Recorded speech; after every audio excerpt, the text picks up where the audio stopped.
సులభాశ్చైవ ఏత్తయా కీర్తితా గుణాః మునే వక్షామ్యహం బుద్ధ్వా తేర్యుక్త శ్రూయతాన్నరః. చాలా క్లిష్టమైనటువంటి ప్రశ్న ఒకటి అడిగావు. సాధారణంగా లోకంలో మానవుల్లో నువ్వు అడిగినటువంటి 16 గుణములు ఒక వ్యక్తి యందు ప్రకాశించేటటువంటి వాడు ఉండడు. కాబట్టి ఇప్పుడు ఎవరై ఉండాలి? నరోత్తముడై ఉండాలి, సాక్షాత్ శ్రీ మహావిష్ణువై ఉండాలి. అటువంటి వాడే కాని నరుడిగానే ఉన్నాడు ఇప్పుడు. ఆయన విష్ణు అంటే ఆయనే అంగీకరించాడు. ఆయన నేను నరుణ్ణి అంటాడు, నేను దాశరథిని అంటాడు, నేను దశరథ మహారాజు కొడుకునయ్యా అంటాడు. నరుడిగా ఈ లోకంలో తిరుగుతున్నవాడు ఉన్నాడు.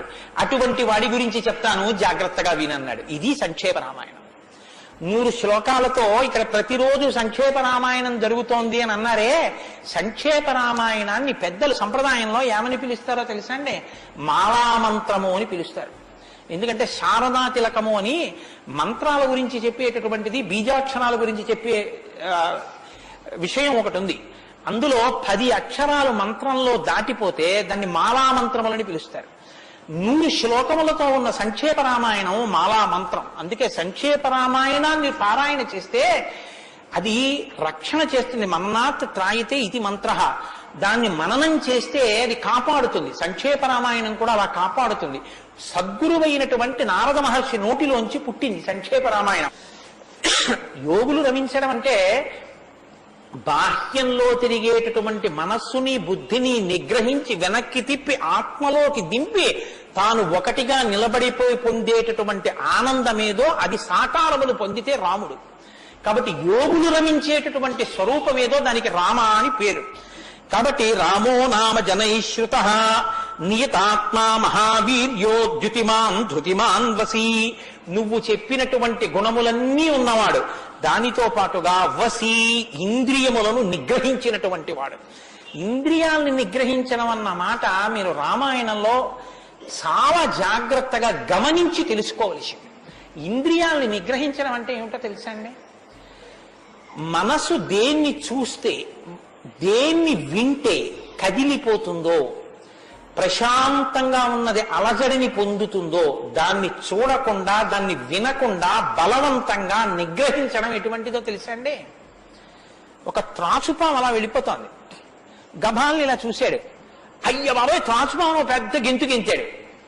అది అకస్మాత్తుగా ఏమైందంటే ఆ గెంతడంలో త్రాచుపాము యొక్క పడగ మీద 2 కాళ్ళు వేసి తొక్కాడు. ఇప్పుడు త్రాచుపాము తల పైకి ఎత్తలేకపోతోంది. ఇప్పుడు తను త్రాచుపాము నా కాళ్ళ కింద ఉంది, నన్ను ఏం చేస్తుంది అని ఉండగలడని మీరు అనుకుంటున్నారా? అతను గడగడగడగడగడ వణికిపోతూ చెమట్లు పట్టేస్తున్నాయి. ఎందుకంటే నేను త్రాచుపాము మీద ఉన్నాను, అది తోక కదుపుతోంది, తోకతో కాళ్ళు చుడుతోంది. ఈ కంగారులో ఏం చేస్తాడంటే త్రాచుపాము మీద తాను నిలబడి ఉండగా ఇక త్రాచుపాము తనను ఏం చెయ్యలేదన్న స్థితిలో ఉన్నా ఎప్పుడో ఒకప్పుడు త్రాచుపాము మీద కాళ్ళు తీసేస్తాడు. కంగారు పడిపోయి తీసేస్తాడు. ఎప్పుడో అప్పుడు కాళ్ళు తీయడం కోసమే పాము చూస్తుంటుంది, కాటు వేసేసి పుట్టలోకి వెళ్ళిపోతుంది, లేకపోతే ఎక్కడికో అక్కడికి వెళ్ళిపోతుంది. రావణుడు చేసే తపస్సు, రావణుని యొక్క ఇంద్రియ నిగ్రహం అటువంటివి. బలవంతంగా అణిచి పెడతాడు. అవకాశం రాగానే అది ఒక్కసారి జడలు విప్పి ప్రళయతాండవం చేసి రావణుణ్ణి పడగొడుతుంది. మండోదరి చెప్పింది ఈ మాట, నా సొంతం కాదు. రాముడు అలా కాదు, విచారణ చేసి ఉంటాడు. అర్థమనర్థం భావయనిత్యం అంటారు శంకరాచార్యులు గారు. నారీస్తన భరణాభీదేశం దృష్ట్యా మాగా మోహావేశం ఏతత్ మాంసవసాది వికారం మనసి విచింత్య వారం వారం అంటారు. మనసు దేని చేత కదిలిపోతోందో దాని యథార్థ స్వరూపాన్ని బాగా విచారణ చేస్తాడు. విచారణ చేసి ఈ పాటి దానిక నా ఒంట్లో ఉన్నటువంటి శక్తి అంతటినీ ఖర్చు చేసేస్తున్నాను అని మనసుని మరల్చే ప్రయత్నం చేసి ఆ వస్తువు తన కళ్ళ ముందు కనపడినా ఇంకా ఆయన మనసు చెక్కు చెదరదు, ఆ స్థితిని పొందుతాడు. ఇది శంకరాచార్యులు వారు నేర్పుతారు లోకానికి. గురువు చెప్పే మాట అంటే అలా ఉంటుంది. ఆయన ఎంత చమత్కారంగా అన్నారో చూడండి. నారీస్తన భరణాభీదేశం దృష్ట్యామోగా మోహావేశం. ఎందుకంత వెర్రెక్కిపోతున్నావు? యవ్వనం ఒంట్లో ఉండి ఓపికన్న కాలంలో నీ శరీరం కన్నా స్త్రీ శరీరంలో 2 వికారాలు ఉన్నాయి. శరీరపు ఊర్ధ్వభాగంలో 2 చోట్ల మాంసపు ముద్దలు పైకి పొటమరించాయి. శరీర అధోభాగంలో మాంసము కొంత లోపలికి వెళ్ళి ఉంది. ఈ రెండు వికారాల కోసం నీ శరీరంలో ఉన్న సమస్త శక్తిని నశింప చేసుకున్నావు. ఇదా నీకు నరజన్మ ప్రయోజనం? మనసి విచింతియ వారం వారం, దీన్ని బాగా ఆలోచించు అన్నది. ఇది పట్టుకుందనుకోండి, కంటిని మనసుని కంటితో చూడడం వల్ల కదపగలిగిన మనసుకి ఇప్పుడు ఆ వస్తువు కనపడినా ఇక మనసు కదలదు. ఇది ఇంద్రియ నిగ్రహం అంటే, ఇంద్రియాల్ని జయించడం అంటే ఇది రాముడు. అందుకే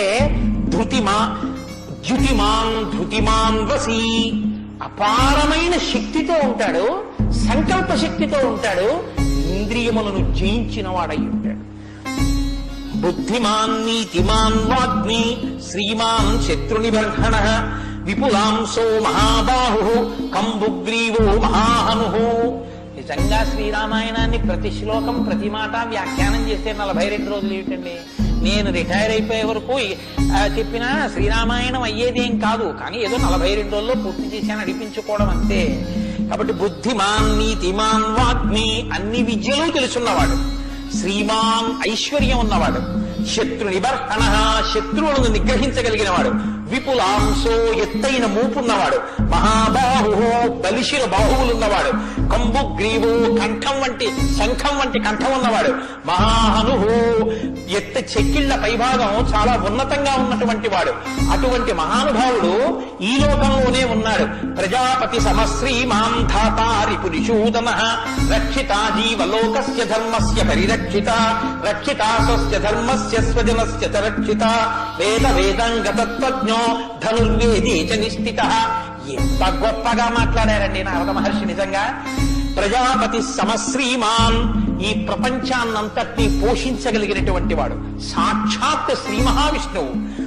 ధాతారి పునిషూదన, శత్రువులను నిగ్రహించగలిగిన వాడు. రక్షిత జీవలోకస్య, ఈ లోకాలన్నింటినీ రక్షించగలిగిన వాడు. ధర్మస్య పరిరక్షిత, ధర్మాన్ని రక్షించేటటువంటి వాడు. ధర్మాన్ని రక్షిస్తాడు కాబట్టి అధర్మాన్ని నిగ్రహిస్తాడు కూడా. ధర్మస్య పరిరక్షిత రక్షిత స్వస్య ధర్మస్య, తన ధర్మాన్ని తాను రక్షించుకుంటాడు. రక్షిత స్వస్య ధర్మస్య స్వజనస్య చ రక్షిత, అందరినీ రక్షిస్తే మరి స్వజనులు ఎవరు అంటే ఆయననే నమ్ముకుని ఉన్న వాళ్ళెవరో ఆ వారి రక్షణ యందు మరింత అప్రమత్తంగా ఉండేటటువంటి స్వరూపం ఉన్నటువంటి వాడు. అటువంటి వాడు సచ సర్వగుణోపేత కౌసల్యానందవర్ధన సముద్రైవ గాంభీర్యే ధైర్యేణ హిమవానివా. ఇందులోంచేనండి వాల్మీకి మహర్షి చెప్పిన శ్లోకాల్లోంచే తర్వాత ఉపమానాలన్నీ వచ్చాయి. ఇప్పటికీ మనం చూడండి, ఆయన మేరునగ ధీరుడండి అంటాం. ఆయన్ని పోల్చి చెప్పేటప్పుడు హిమవత్ పర్వతము వంటి వాడు, సముద్రము వంటి గాంభీర్యం ఉన్నవాడు అని చెప్పారు నారద మహర్షి. సముద్రం చూడండి ఎంత గంభీరంగా ఉంటుందో. సముద్రం కడుపులో ముత్యాలు, రత్నాలు, వజ్రాలు ఇన్ని ఉంటాయి. ఇన్ని ఉన్నా కప్పి ఉంచుతుంది. సముద్రంలో బడబాగ్ని ఉంటుంది, కానీ తాను మాత్రం చల్లగా ఉంటుంది. సముద్రం ఒడ్డుకొస్తుంది, వచ్చి మీ కాళ్ళు తాను కడుగుతుంది. చేతకానిది ఎదురొచ్చి మీ కాళ్ళు కడిగిందని మీరు ధూర్తతనంతో లోపలికెడితే మిమ్మల్ని తనలో కలుపుకుంటుంది. ఎదురొచ్చి మీ దగ్గరికి వస్తోంది కదా అని మీ కాలి చెప్పు తీసి అందులో వేస్తే తీసుకొచ్చి అవతల బారేస్తుంది ఒడ్డున. ఇది సముద్రం యొక్క గాంభీర్యం. తాను ఉప్పు కయ్యగా ఉంటుంది, పర్వదిన స్నానానికి పనికొస్తుంది. ఇన్నిటిని కప్పిపుచ్చి నిలబడగలిగినటువంటి స్వరూపం సముద్రం. కడుపులో బడబాగ్ని ఉన్నా, సీతాపహరణమే జరిగిన, తండ్రే మరణించిన, రాజ్యమే పోయిన, అరణ్యంలో తిరిగిన, జుట్టు తీసేసిన, జిల్లేడు పాలు పోసుకుని ఆఖరికి ఆ జటలు కట్టుకున్న, నారచీర కట్టుకున్న, పాదాలకి చెప్పులే లేకపోయినా, అగ్నిహోత్రాన్ని చంకన తగిలించుకున్న, అడవిలో మృగాన్ని బాణం పెట్టి కొట్టి చర్మం ఒలిచి మాంసం తీసి తెచ్చి సీతమ్మ వండితే తప్ప తినలేని స్థితిలో రాజారాముడైనటువంటి వాడు బ్రతకవలసి వచ్చిన, తెల్లవారుజామున 4 గంటల సమయంలో దాహమేస్తున్న ఏనుగు నదిలో తొండం పెట్టి నీళ్లు తాగడానికి కూడా భయపడినంత చలికాలంలో కూడా వెళ్లి స్నానం చెయ్యగలిగిన మొనగాడు. ఇన్ని కష్టాలు కడుపులో పెట్టుకుని కూడా పైకి చెక్కు చెదరకుండా ఉండగలిగినటువంటి గంభీరమూర్తి ఆయనయా రాముడంటే అన్నాడు నారదుడు. కాబట్టి సముద్రైవ గాంభీర్యే ధైర్యేణ హిమవానివా, ధైర్యంలో హిమవత్ పర్వతం వంటి వాడు. పర్వతాన్ని చూడండి, వర్షధారల చేత కొట్టబడుతుంది, పిడుగులు పడిపోతాయి. ఆ పర్వతం మీదే చెట్లు పెరుగుతాయి, ఆ పర్వతం మీదే సింహాలు తిరుగుతాయి, పులులు తిరుగుతాయి. ఆ సముద్రానికి కన్నాలు పెట్టి పావులు పడుకుంటాయి. చిట్టెలుకలు కన్నాలు చేసి ఆ పర్వత పాదాల మీద తిరుగుతూ ఉంటాయి. ఎలుక కన్నం పెట్టి తనలో దూరిందని బెంగ పెట్టుకోదు. ఒక ధూర్తుడు కాళ్లతో పైకెక్కాడని బెంగ పెట్టుకోదు. వర్షధారలు కొట్టాయని కదలదు, పిడుగులు పడ్డాయని చెక్కు చెదరదు, పులులు సింహాలు తిరుగుతున్నాయని బెంగ పెట్టుకోదు. మహాత్ములు తన మీద నడుస్తున్నారని పొంగిపోదు, తన మీద ఈశ్వరుడి దేవాలయం కట్టారని పరవశించిపోదు. తాను అలాగే నిలబడి ఉంటుంది. చెక్కు చెదరక నిలబడగలిగినటువంటి పర్వతం ఎటువంటిదో రాముడు అటువంటి వాడు. ఇది నారదుడు ఒక నరుడిగా ఆయనకున్న లక్షణాలు చెప్తున్నాడు. ఇవి నీవు సంతరించుకో. కొన్నైనా ప్రతిదానికి విచలితుడమైపోవడం కాదు, ప్రతి చిన్నదానికి కదిలిపోవడం కాదు, ధైర్యంగా నిలబడగలగాలి. నాకు కాకపోతే ఎవరికి వస్తాయి కష్ట సుఖాలు అనేటటువంటివి చేసుకున్న కర్మను అనుసరించి అని నిలబడగలిగినటువంటి స్థితి రామాయణం ఇస్తుంది. విష్ణునా సదృశో వీర్యే సోమవత్ ప్రియదర్శన కాలగ్ని సదృశ క్రోధే క్షమయా పృథివీ సమః. ఏమి శ్లోకాలు వాడారండి సంక్షేప రామాయణంలో మహానుభావుడు. విష్ణునా సదృశో వీర్యే, ఆయనతో పోల్చడానికి విష్ణు ఒక్కడే ఉన్నారు. ఎందుకంటే ఇంకా ఆయనతో పోల్చడానికి అటువంటి వాడు ఇంకొకడెవరు ఉంటారు? విష్ణువుని విష్ణువుతోనే పోల్చాలి. కాబట్టి విష్ణువుతో సమానమైన వాడు. సోమవత్ ప్రియదర్శన, బాణం పట్టుకుని ఎదురుగుండా ఉన్న వాళ్ళ లక్షల మంది కంఠాలు తెగ కోసినా సరే భక్తులైన వారికి మాత్రం ఆ స్వరూపాన్ని దర్శనం చేస్తుంటే ఎంత సంతోషంగా ఉంటుందో. కాబట్టి సోమవత్ ప్రియదర్శన. లోకంలో మూడిటిని ఎంత చూసినా చూడబుద్ధే వేస్తుంది. ఎంత చూడండి చూడబుద్ధి వేస్తుంది. అందుకే పార్వతీదేవి వినాయకుడికి ఏనుగు ముఖం పెట్టించింది. పసిపిల్లలకి కూడా సంతోషం కల్పించేవి మూడు ఏమిటో తెలుసా అండి? గజముఖం, చంద్రబింబం, సముద్రం. మీరు సముద్రపు తొట్టుకి వెళ్ళి ఎంతసేపు కూర్చోండి, ఎంతసేపు చూస్తున్నా సముద్రాన్ని అలా చూడాలనే అనిపిస్తుంది. చీకటి పడిపోయిన తర్వాత సముద్ర ఘోష అదో సంతోషం, వస్తున్న కెరటాలు అదో సంతోషం, చీకటి పడ్డాక దీపాలతో దూరంగా వెళ్ళిపోతున్న ఓడ అదో సంతోషం, సూర్యోదయానికి సముద్రం ఆకాశం కలిసినట్టుగా ఉన్న చోట ఉదయిస్తున్న సూర్యబింబం అదో సంతోషం, ఆ పడుతున్న ఎర్రకాంతి అదో సంతోషం, సూర్యాస్తమయానికి సముద్రంలో కృంగిపోతున్నట్టుగా ఉన్న సూర్యుడు అదో సంతోషం. తిక్కన గారు విరాట పర్వంలో అంటారు, రాత్రి అయ్యేటప్పటికి ఆకాశం ఎలా ఉందంటేట మంచి సంపన్నుడైన గృహస్థు ఇంట్లో అలంకారం చేసినటువంటి పడకలా ఉందిట, దాని మీద పువ్వులు అవన్నీ వేస్తే ఎలా ఉందో అలా ఉందిట. సూర్యోదయానికి ఉన్నటువంటి ఆకాశం ఎలా ఉందంటేట తెల్లవారిన తర్వాత 10 మంది చూస్తే దృష్టి దోషం కలుగుతుందని ఆ ఇంటి ఇల్లాలు దుప్పటి మీద ఉన్న పువ్వులు అవే అన్ని పోయేటట్టు ఒక్కసారి 2 చేతులతో ఇలా దులిపేస్తే అన్ని పోయిన తర్వాత దుప్పటి ఎలా ఉందో ఆకాశం అలా ఉంది తెల్లారాకంటారు. అలా ఆ సముద్రాన్ని చూస్తుంటే ఎంత అందంగా ఉంటుందో. పసిపిల్లల దగ్గర నుంచి కవుల వరకు జ్ఞానుల వరకు సముద్రం ఆనందమే. పసిపిల్లాడికి ఏం తెలిసనే ఆనందం, వృద్ధుడికి ఏం తెలిసనే ఆనందం. అందరూ సముద్రపు ఇంటికి వెళ్ళి ఆనందం పొందుతారు. ఆఖరికి తుఫాను సమయంలో సముద్రం చూడడం అదో సంతోషం కొంతమందికి. కాబట్టి సముద్రం 2 చంద్రబింబం. చంద్రబింబాన్ని ఎంతసేపు చూడండి సంతోషం. రామాయణంలో వాల్మీకి మహర్షి వర్ణిస్తారు సుందరకాండలో చంద్రబింబాన్ని, ఏమి వర్ణనలో ఆ సర్గలు. కాబట్టి చంద్రబింబం. 3 ఏనుగు చూడండి, వెంకటాచల క్షేత్రానికో తిరుత్తనియో వెడితే ఆ ఏనుగు ముందు నించుంటే పిల్లల్ని ఎంతసేపు నించోబెట్టండి సంతోషమే. ఆ తొండం ఇలా ఇలా ఆడిస్తూ ఆ ఏనుగు అలా నిలబడి అరటిపండు ఎత్తి నోట్లో పెట్టుకుని ఆ దుమ్ము తీసి మీద పోసుకుని స్నానం చేసి తెల్లటి దంతాలు, దాని స్వరూపం, దాని చిన్ని కళ్ళు, దాని వెంట్రుకలు, దాని తోక, పెద్ద పెద్ద కాళ్ళు, ఇంతంత గోళ్ళు, గుండ్రంగా పాదాలు. ఆ ఏనుగుని ఎంతసేపు చూసినా అబ్బా ఇంకేం చూస్తానులేండి అనిపించదు, అలా చూడబుద్ధి వేస్తుంది. అలా చూడబుద్ధి వేస్తుంది. కాబట్టి ధ్యానం చేసేటప్పుడు ముందు గణపతి యొక్క ముఖాన్ని తదేకంగా చూస్తే ఆ ధ్యాన నిష్ట చేత విఘ్నములు తొలగిపోతాయి. కాబట్టి పరమేశ్వరుడు అందరూ తొందరగా దృష్టి పెట్టి చూడడానికి వైముఖ్యం కలగనటువంటి ముఖాన్ని నా కొడుక్కి పెడితే అందరికీ ఉపకారం జరుగుతుందని ఏనుగు తలకాయ తీసుకొచ్చి వినాయకుడికి పెట్టాడు. అది కారణం. వినాయకుడికి ఏనుగు తలకాయ ఉండడానికి కారణాల్లో అదొకటి. కాబట్టి విష్ణునా సదృశో వీర్యే సోమవత్ ప్రియదర్శన కాలాగ్ని సదృశ క్రోధే. క్రోధం, కోపం వచ్చిందా కాలాగ్ని ఎటువంటిదో అటువంటి వాడు. క్షమయా పృథివీ సమః. ఈ భూమికి ఎంత ఓర్పో రాముడికి అంత ఓర్పు.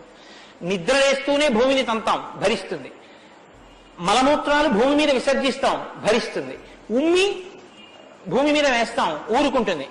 పోనీ ఏదో పొరపాటున వచ్చింది వేరు, కావాలని ఒక రకమైన తాంబూలం వేసుకుని బొమ్మడమే ప్రయోజనంగా నిత్తులు కక్కుకునేవాడు కక్కుకున్నట్టు భూమి మీద ఎర్రటి మరకలు పడేటట్టు అదే పనిగా ఉమ్మి వేసేటటువంటి వాడిని కూడా భరించినటువంటి భూమాత యొక్క ఓర్పుని ఎంత స్తోత్రం చేయాలి నిజంగా. కాబట్టి అన్నం కావాలి, నాగలి పెట్టి అమ్మ గుండెల మీద చీరుతాం. ఇల్లు కట్టుకోవాలి, శంకుస్థాపన పేరుతో గుణపాలు పెట్టి అమ్మ గుండెల మీద గుచ్చుతాం. ఆఖరికి ఇంత సంపాదించి ఇంత కీర్తి తెచ్చి మా నాన్నగారు, మా బాబాయ్ గారు, మా మేనమామ, మా ఆయన ఇన్ని బంధుత్వాలు పెట్టుకున్న వాళ్ళు ఆ ఊపిరి ఆగిపోగానే తీసుకెళ్లి బయట చిరిగిపోయిన బొంతో చాపో వేసి పడుకోబెట్టి కొత్త చాప తెచ్చి 4 కర్రలకేసి తాడేసి కట్టి తీసుకెళ్లిపోతుంటే ఆఖరణ పుచ్చుకునేది ఈ తల్లి ఒక్కతే. ఎవరు ఇంట్లో ఒక్క రాత్రి కూడా ఉంచుకోరు. యావత్ పవనో నివసతి దేహే తావత్ పృచ్చతి కుశలంగేహే గతవతి వాయో దేహాపాయే భార్యా బిభ్యతి తస్మిన్ కాయే అంటారు శంకర భగవత్పాదులు. అటువంటి ఈ తల్లిది ఎంత ఓర్పో, ఎన్ని అపచారములు చేసినా కూడా కడుపులో పెట్టుకునేటటువంటి అమ్మ స్వరూపమైనటువంటి భూమికి ఎంత ఓర్పు ఉందో అంత ఓర్పు కలిగిన వాడయ్యా రామచంద్రమూర్తి. కాబట్టి ధనదేన సమస్యాగే సత్యే ధర్మ ఇవాపరః. కుబేరుడు ఎంతటి ధనవంతుడో అంతటి మహానుభావుడు, అటువంటి త్యాగం ఉన్నవాడు. సత్యే ధర్మ ఇవాపరః. సత్యము ధర్మము ఒకదాన్నొకటి ఎలా కాపాడుకుని రక్షించుకుంటాయో అలా రక్షించి కాపాడగలిగినటువంటి వాడు. తమేవం గుణ సంపన్నం రామం సత్యపరాక్రమం. ఇన్ని గుణములు కలిగినటువంటి రామచంద్రమూర్తి సాక్షాత్తుగా సత్యపరాక్రముడైనటువంటి వ్యక్తి. ఆయన పరాక్రమం సత్యమే పరాక్రమముగా కలిగినటువంటి వాడు. అటువంటి వాడు రామచంద్రమూర్తిని ఆ రాముని యొక్క కథని సంక్షేపంగా చెప్పారు. సంక్షేపంగా అంటే వివరంగా కాదు, బాగా గుర్తుపెట్టుకోండి. వివరంగా చెప్పలేదు, కేవలం ఏదో విహంగ వీక్షణం అంటారు చూసారా, ఒక్కసారి స్థాళీపులాక న్యాయంగా ఒకసారి అలా చెప్పేశారు. అది ఎంత తేలిగ్గా చెప్పేశారంటే సజగామ వనం వీర ప్రతిజ్ఞామనుపాలయన్ పితుర్వచన నిర్దేశాత్ కైకయ్యా ప్రియకారణాత్ అంటూ. కానీ సంక్షేప రామాయణ శ్లోకాలండి, అవి నిజంగా మంత్రాలే.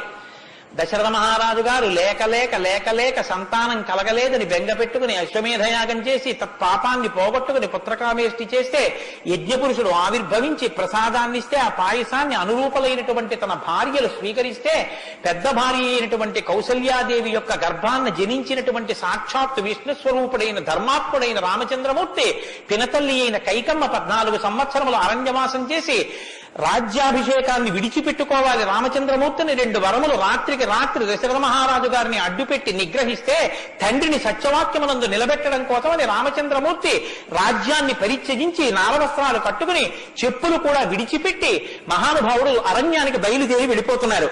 ఆ వెళ్ళిపోతున్నటువంటి సమయంలో రామస్య దయితా భార్య నిత్యం ప్రాణ సమాహిత జనకస్య కులే జాతా దేవమాయేవ నిర్మిత సర్వలక్షణ సంపన్నా నారీణాముత్తమామదో సీతాప్యనుగత రామం శిశినం రోహిణీ యథా. సాక్షాత్తుగా దేవమాయయే లోకంలో ఉన్న సౌందర్యమంతా రాశీభూతమై ఒక స్త్రీ రూపంలో వచ్చిందా అన్నంతగా కనపడేటటువంటి సీతమ్మ తల్లి, జనక మహారాజు గారి యొక్క పుత్రి, అయోనిజ అయినటువంటి తల్లి, స్త్రీలలో ఉత్తమమైనటువంటి రత్నంగా చెప్పబడినటువంటి తల్లి, సర్వలక్షణ సంపన్న అయినటువంటి సీతమ్మ చంద్రుణ్ణి రోహిణి ఎలా అనుసరిస్తుందో అలా కష్టసుఖాల్లో నీతో కలిసి ఉంటాను తప్ప నేను అంతఃపురంలో ఉండను అని చెప్పి రామచంద్రమూర్తితో కలిసి అరణ్యవాసానికి బయలుదేరింది. సోదరుడైనటువంటి లక్ష్మణుడు కూడా రామచంద్రమూర్తితో బయలుదేరాడు. ముగ్గురు అరణ్యవాసం చేస్తున్నటువంటి సమయంలో చిత్రకూట పర్వతం మీద ఉండగా తనకి రాజ్యం కావాలని భరతుడు కోరకపోయినా తల్లి వరం చేత రాజ్యాన్ని పొందడానికి అర్హుడైన భరతుడు మేనమావ గారి ఇంటి నుంచి తిరిగి వచ్చేసరికి దశరథ మహారాజు గారు ప్రాణాలు విడిచిపెడితే నాకు ఈ రాజ్యం వద్దని భరతుడు శత్రుఘ్నుడితో వశిష్ఠుడితో తల్లులతో కలిసి చిత్రకూట పర్వతం దగ్గరికి వెళ్లి, అన్నా రామా నాకొద్దు, ఈ రాజ్యం నువ్వే తీసేసుకోమని ఎంత నిగ్రహించినా ధర్మాత్ముడు సత్యవాక్య పరిపాలకుడైనటువంటి రామచంద్రమూర్తి నా తండ్రిని సత్యంలో నిలబెట్టడం కోసం నేను ఈ వనవాసానికి వచ్చాను తప్ప నాకు ఈ రాజ్యం అక్కర్లేదని స్వీకరించడం మానేసి తన పాదుకలను తీసుకెళ్లి భరతుడికి ఇస్తే భరతుడు పాదుకలను పట్టుకుని నందిగ్రామానికి వచ్చి సింహాసనం మీద పెట్టి రాజ్యం చేస్తుంటే మహానుభావుడు చిత్రకూట పర్వతం మీదే ఉన్నట్టయితే వచ్చినటువంటి తల్లులు సోదరులైనటువంటి భరత శత్రుఘ్నులు జ్ఞాపకానికి వస్తారని చిత్రకూటాన్ని విడిచిపెట్టి దండకారణ్యంలో ప్రవేశించి ఉన్నటువంటి సమయంలో అక్కడ ఉన్నటువంటి రాక్షసులలో ఒకటి అయినటువంటి శూర్పణఖ వచ్చి రామచంద్రమూర్తి యొక్క తమ్ముడైన లక్ష్మణుడు, లేదా సంక్షేప రామాయణం ప్రకారం రాముడంటే లక్ష్మణుడు చేసిన పని రాముడు చేసినట్టే.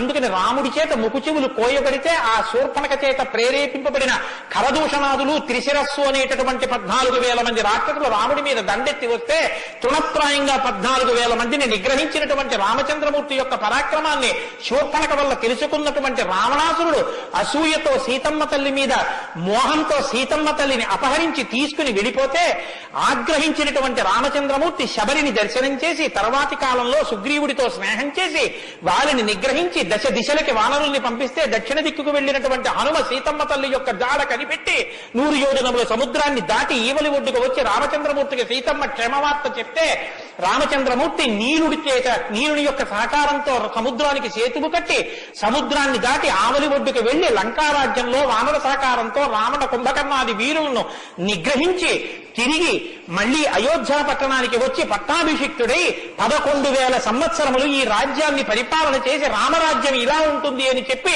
లోకానికి చాటి చెప్పిన వాడయ్యా రామచంద్రమూర్తి అంటేనే సంక్షేప రామాయణాన్ని కథారూపంగా శ్లోకరూపంగా నారద మహర్షి వాల్మీకి మహర్షిగా ఉపదేశం చేశారు. ఉపదేశం చేస్తే సంతోషించారు. ఆ రామరాజ్యం యొక్క గొప్పతనాన్ని 4 శ్లోకాలు వినకపోతే మనం దోషం చేసిన వాళ్ళం అవుతాం.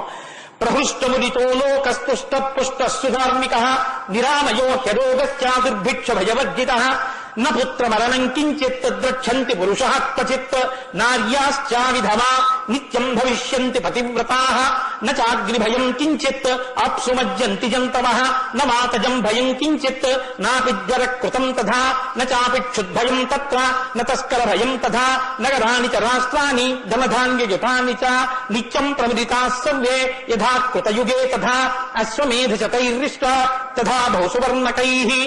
రామచంద్రమూర్తి రాజ్యం చేసేటటువంటి కాలంలో కొడుకులు మరణిస్తే పెద్దవాళ్లైనటువంటి వాళ్ళు పిల్లలకి ప్రేతకార్గించేయడం అన్నది లేదు.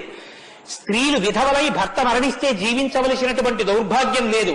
అందరూ పసుపు కుంకాలతో భర్త చేతుల మీద వెళ్ళిపోయేవారు. ఎక్కడ అగ్నిభయం ఉండేది కాదు. జంతువులు నీళ్లలో మునిగి మరణించడం అనేటటువంటిది ఉండేది కాదు. వాత భయం కానీ, అనారోగ్యాలు కానీ, జ్వరాలు ఏర్పడడం కానీ, భయంకరమైన వ్యాధులు పటమరించడం కానీ, దొంగతనం కానీ, క్షుద్బాధ కానీ, ఆకలితో అలమటించడం కానీ, అశాంతి కానీ లోకంలో ఎక్కడా లేవు. అశ్వమేధాది యాగములను చేసి ఎంతో మంది బ్రాహ్మణులకి బంగారాన్ని దానం చేశాడు.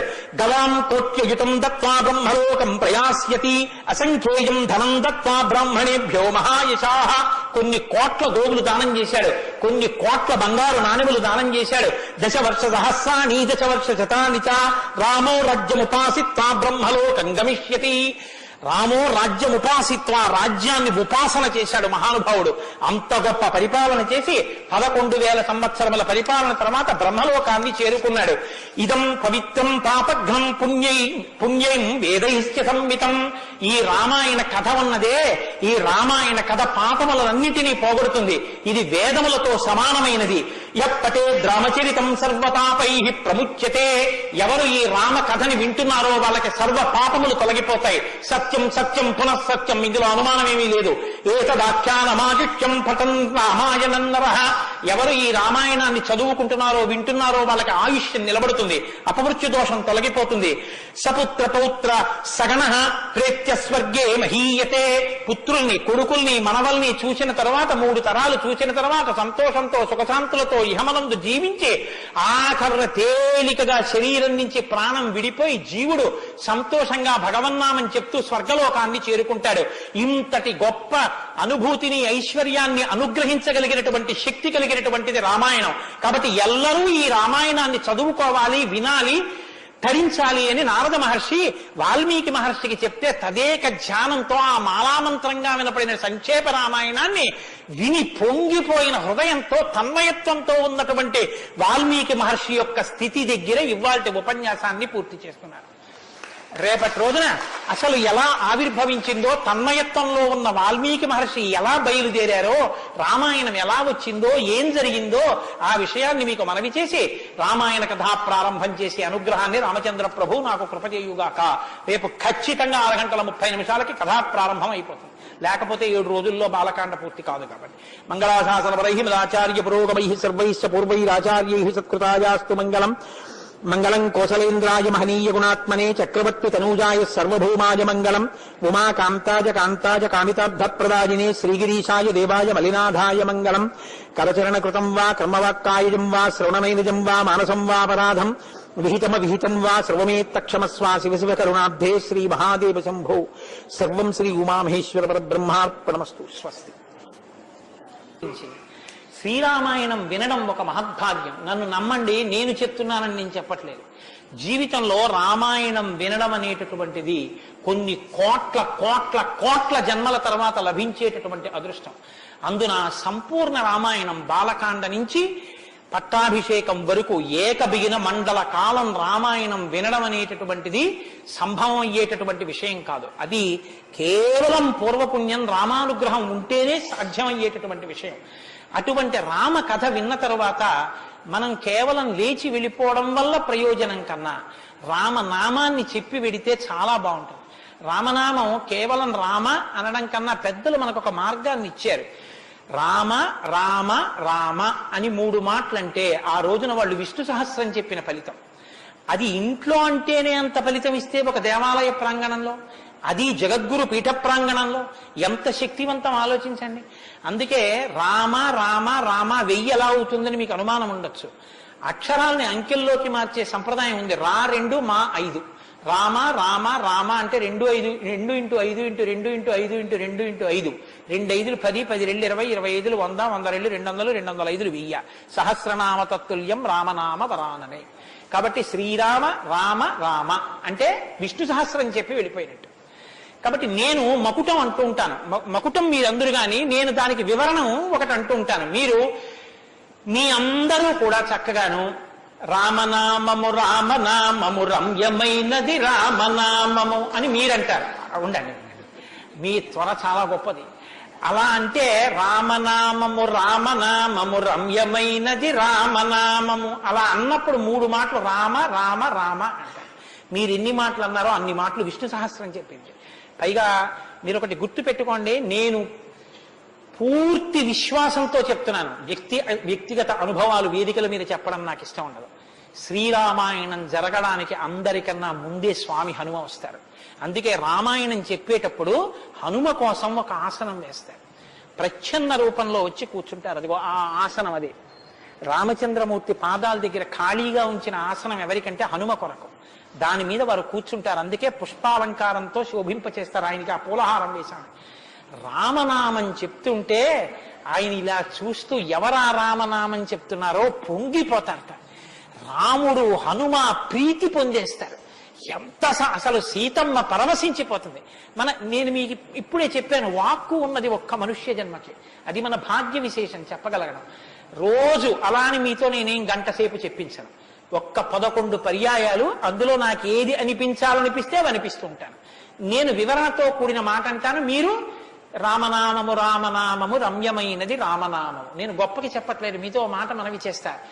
నేను అయ్యప్ప స్వామి దేవాలయంలో సంపూర్ణ రామాయణ ప్రవచనం చేసిన రోజుల్లో ఇది అనిపించేవాళ్ళం. రామాయణం అయిపోయిన తర్వాత రామాయణం సీడీలు ప్రపంచవ్యాప్తంగా అన్ని దేశాలకి వెళ్ళాయి. అయితే అమెరికా నుంచి నాకు ఫోన్లు వచ్చాయి, గురుగారు ఒక్కసారి వినండి అని.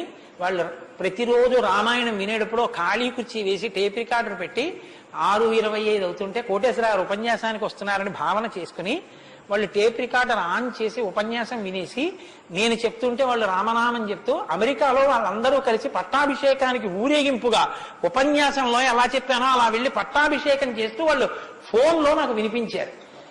ఎందుకని అంటే నేను సముద్రం దాటి రాను అన్నాను. అందుకని నేను వెళ్ళలేదు పాపం చూడ్డానికి. కానీ ప్రపంచంలో ఎన్ని దేశాలలోనో అలా చెప్పుకుని ఎన్ని కోట్ల రామనామం జరిగిందో, ఎన్ని చోట్ల పట్టాభిషేకాలు జరిగాయో. మళ్ళీ ఆనాడు సంపూర్ణ రామాయణం చెప్పించాడు రామచంద్ర ప్రభు. ఈనాడు మళ్ళీ గుంటూరు శారదాపీఠంలో చెప్పగలుగుతున్నాం. కాబట్టి మీ అందరూ కూడా చక్కగా భక్తి శ్రద్ధలతో చెప్పండి.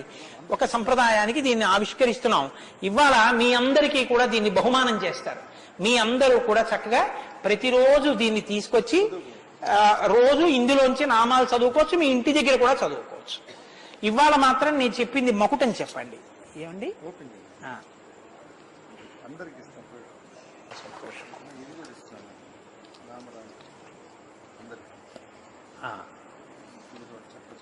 108 నామాల్లో సంపూర్ణ రామాయణం నామరామాయణం అని ఇది కూడా మీకు బహుమానం చేస్తున్నారు. ఇది కూడా మీరు చదువుకోవచ్చు. రండి గోపాలకృష్ణ గారు తీసుకోండి. నామము రామనామము రమ్యమైనది రామనామము,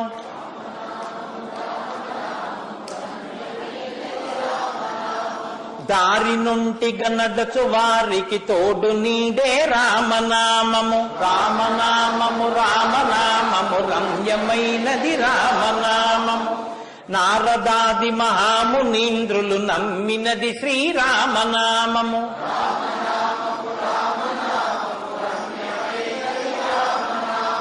కోరికొలచిన వారికెల్లను కొంగు బంగరు రామనామము.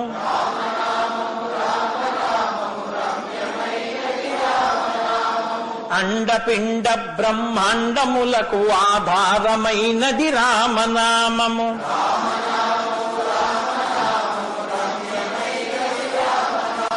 బ్రహ్మ సత్యము జగన్మిథ్యా భావమే శ్రీరామనామము.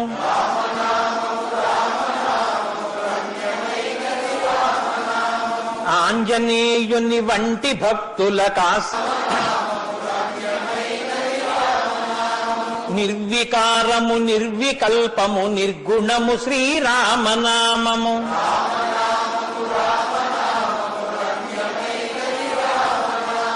జీవితంబున నిత్య జపముగ చేయవలె శ్రీరామనామము.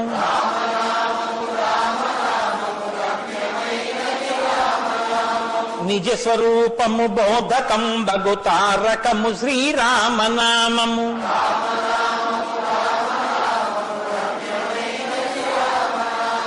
వేదవాక్య ప్రమాణములచే అలరుచున్నది శ్రీరామనామము.